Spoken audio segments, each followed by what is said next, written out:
one thing is it's good for the nation's population. I'm just listing the benefits. Why Brahmacharya? What is Brahmacharya first? Brahman means the ultimate or the divine. Charya means the path. One who is on the path of the ultimate or one who is on the path of the divine is a Brahmachari. One who is on the path of the divine means see, after all, everybody is in search of joyfulness, isn't it? Knowingly or unknowingly. Yes or no? Yes. Yes. Because you could not find joy, you settled for pleasure. Pleasure is not joy. Pleasure is just a shadow of joy. It's beautiful, but it's very limited. Whenever you involve yourself in pleasure, if you want to have pleasure, you need something or somebody to have pleasure, isn't it? Yes? The deeper you go into pleasure, the deeper your bondage with this something or somebody. Yes? Suppose this something or somebody is taken away from you, you will be broken.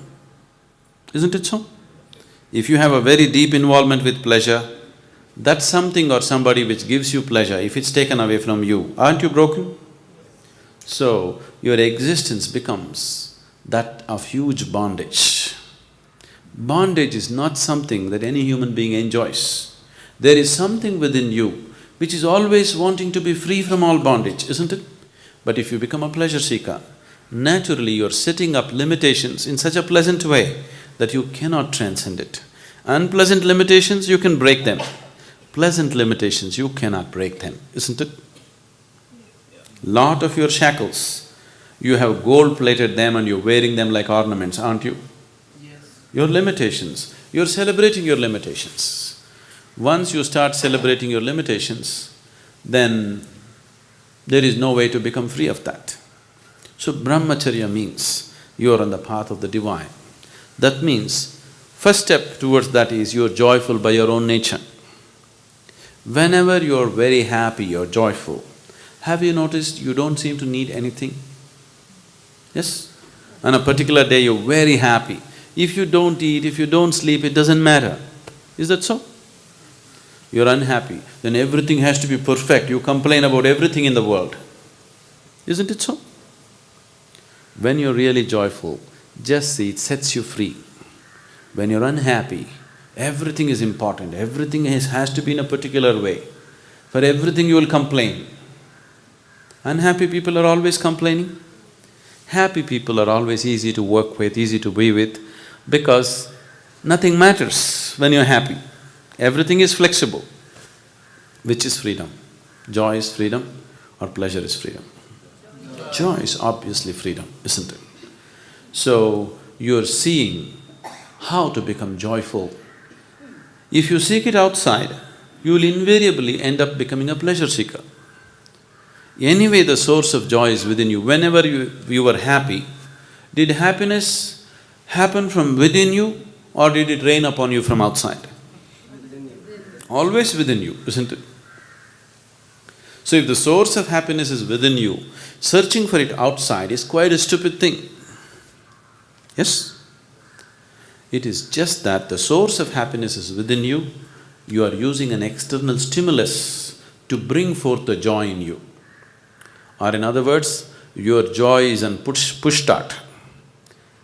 Shall we fix self-start on it? Don't want? If you put self-start on your joy, then you're a Brahmachari. Now, you're on the path of the divine. You're joyful by your own nature.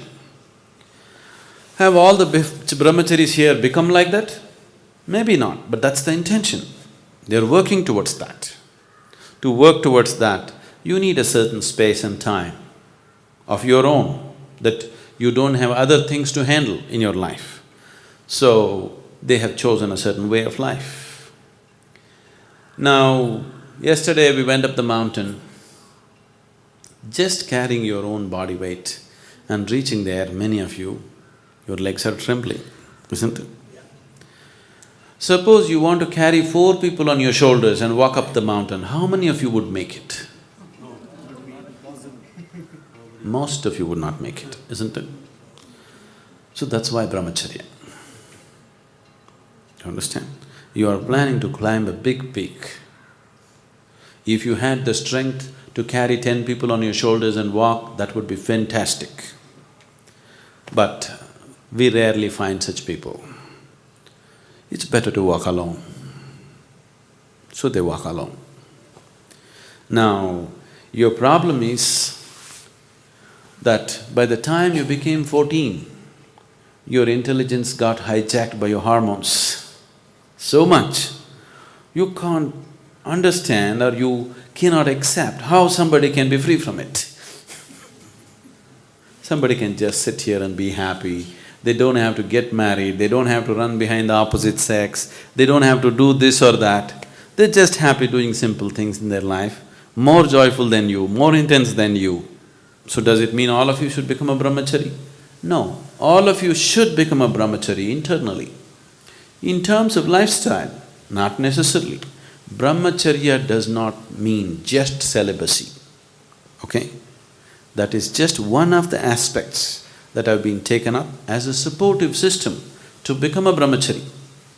Brahmacharya means you are walking the path of the divine, that you are ecstatic by your own nature. You can be married and still be a brahmachari. It is possible. Because you are joyful by your own nature. You are not trying to extract joy from your husband or wife. You are joyful by your own nature. This is how it should be. The whole world should be brahmachari, isn't it?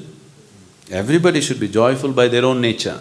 If two people come together, it should be more a sharing of joy, not extracting joy from each other, isn't it? So those who have decided that they don't want to extract anything from anybody, they want to source their own inner joy, they have taken brahmacharya. And why a certain order has been set up? They have been taken up not just for their realization. If it's just their realization, we can take care of in so many ways. How many of you eaten mangoes? You eaten mangoes? You ate mangoes? No? How many of you have planted mango trees? See, just 10 people have planted mango trees, but everybody has eaten mangoes. It's only because constantly in every generation, those 10 people are planting mango trees, everybody else is eating, isn't it? So, to carry on the spiritual path in its integrity, brahmacharis are needed. Brahmacharis means we are keeping them in such a way that their energies are loose, malleable. We can make anything out of them. Just anything out of them. I can combine 10 brahmacharis into one and make 10 brahmacharis into one huge human being, a huge force. We have kept their energies loose, no personality. Whichever way you bend, they will become that way. See, if we take analogies, you are like a pot. You are a karmic pot. A certain karmas, certain influences have molded you into a certain shape. Yes? Now you become a certain type of person. With the process of living, when you were a child, it was little more malleable. When you were a youth, it got little rigid. By the time you're a full adult, it's totally rigid. This is just… we can see the pot is slowly being burnt with the process of life. Now by the time you're reasonably old, it is totally rigid shape. If you do anything else with it, it'll break. See, now there's a burnt pot here. If you try to change the shape of this pot, it'll only break into pieces, isn't it? But when it was unburnt, very easily you could mold it into anything. You made 10 unburnt pots. Tomorrow if you don't like it, you can put all of them together and make one big pot, isn't it? Now, we are unburning people. We are unburning them into that state where they are very malleable. We can give them any shape, any form. So brahmacharis are working towards that. It's a huge sadhana. It is not just… like other systems in the world are doing this, just they take a vow of celibacy. This is not like that. There is a whole system of what they're doing with their energies. There is a whole lot of work that's being done internally. This is just a small part of it. What you see as they being unmarried is just a small part of it. The rest of it is very internal. And people who are willing to dedicate themselves for others' well-being are needed in the society. At any time, if there is nobody in the society who is thinking about others' well-being, that society is heading for ruin, definitely. That's what has happened to this society right now. There are very few people thinking of everybody's well-being. Others are all, what about me, what about me, what about me? If a certain percentage of people are thinking beyond their own well-being, only then a society will remain sane and stable. Otherwise, societies will just go for ruin. Is it not important? There are few people who are not thinking about their own well-being, their own life, they're seeing how to make it happen for somebody else. So brahmacharis are an investment for future, to keep spirituality in its pristine purity and to transmit it from generation to generation. A small core group of people are needed. Everybody need not take that thing, nor will we take everybody. Every year, hundreds of applications for brahmacharya comes.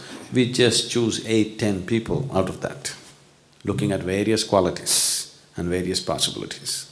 We don't take everybody who comes, because it's not necessary, nor can they be like that, nor can they put in the sadhana that is required or demanded out of them.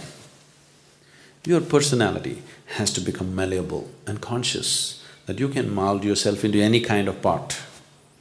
Is it not good to have that freedom? Yes. That's brahmacharya.